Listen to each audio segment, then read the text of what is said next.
Hi guys, hope all of us are doing great. My name is Ernest. In our discussion today, we're going to look at powers of complex numbers. And this, of course, is going to form part of the videos that we have done on operations of complex numbers. And of course, this is going to assist us try to find a way of representing complex numbers in terms of powers. So therefore, the powers of complex numbers are going to be found by repetitive multiplication of either complex numbers in standard or trigonometric form. And in our last discussion, we had said that we can be able to represent complex numbers using phasors given as r theta, whereby theta is the argument and r is the modulus of that specific representation of phasor, as we have said. And also we said that we can be able to give it in terms of course, this is a representation of a polar form of complex numbers.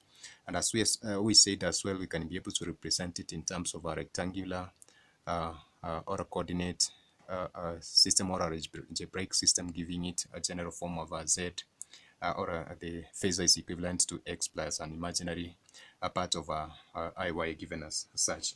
So in this particular case, we're going to employ what we refer to as de Moivre's theorem. And de Moivre's theorem is going to assist us, of course, in trying to represent complex numbers in terms of polar form, as I've mentioned. So therefore, we're going to be able to have a general case of a number whereby or a complex number that we're going to have represented in terms of its trigonometric form, whereby we're going to have it given as r, the cosine of theta, plus I, the sine of theta, as we have been giving it in a general case for a representation. So suppose we have this particular complex number and another number n, which is going to form a positive integer. We use this short form in this particular case. So suppose we have this particular expression for representation of a complex number and another number n, which is going to be a positive integer, then we can be able to represent the power of this specific complex number in terms of z to power n, or the phasor to the power n, and then that's modulus to the power n, the cosine of n theta plus I, the sine over n, the sine over n theta given as such. So if we try to look at this is going to just have a general case for representation, whereby we said that if we have a general representation of a complex number that is given as a phasor given as such, we can be able, or equation 1, we can be able to, of course, represent it in terms of a power by using another number n, which is going to be a positive integer, by giving it in terms of this specific representation. So therefore, this is going to be used to directly find the powers and roots of complex quantities.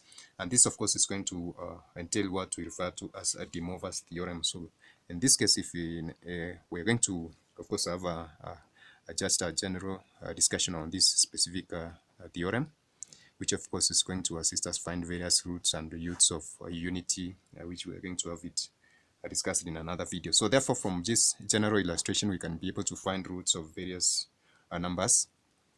For instance, if we have the value of n given as 2, we can be able to give this particular root of this number, or the power of this specific number, by giving it as this specific exponent, which is 2, and then we are going to have it given as the cosine of 2 theta plus. So this is going to form some kind of a multiple in this specific trigonometric part of this representation for the complex number. So we're going to have, so of essence for us is to note the significance or the inclusion of these specific values of a numerical value of n2 in this general form.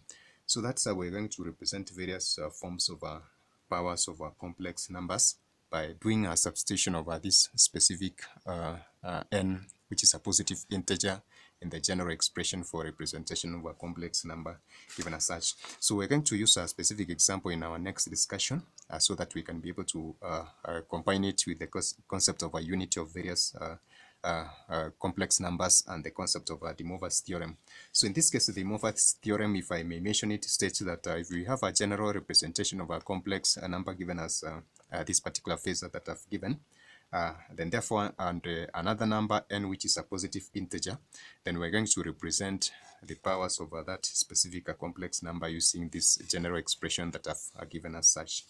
So that is it for today, guys. So catch us in our next video as we're going to look at the concept of application of De Moivre's theorem and other aspects of powers and roots of complex numbers. So that is it for now, guys. Bye, God bless you.